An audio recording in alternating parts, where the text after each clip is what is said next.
Bwana, katika tembea zangu bwana, nimechomokea bichi ya Fumba hapa. Nimekutana na hii usafiri wa majini ambalo Kiswahili tunaliita jahazi.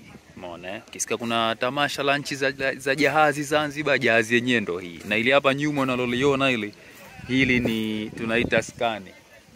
Unaona? Kwa hii skani ndio inatumika kucontrol chombo hicho. Kuna mtu kule ananizingua. Unasemaje?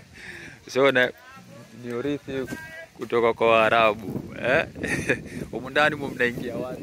Wewe njoo basi ukae nawe hapa. Naingia watu, ng'ombe humo, unabeba humo, unasafirisha kutoka sehemu moja kwenda nyingine. Enzi hizo ndio lilikuwa likitumika ile kusafirisha mizigo kutoka Zanzibar kwenda Oman, kutoka Oman kuja Zanzibar, lakini ilikuwa inachukua takriban miezi mitatu sababu inategemea na upepo. Nahodha anakaa pale nyuma. Yale mageleni mnayoyaona yale bwana huko yanaitwa farum. Si ndizo farum zile?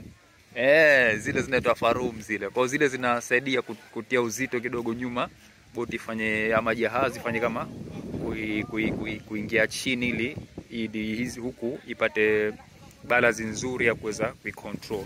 Ili duda ili bwana, kama huna nguvu, hujashiba, ili huliwezi ile kulicontrol. Lazima uwe strong. Ona chuma kizito kweli kweli. Kirahisi tu. Uliwezi hilo. Urithi kutoka kwa Waarabu, afu mseme Waarabu hawana faida.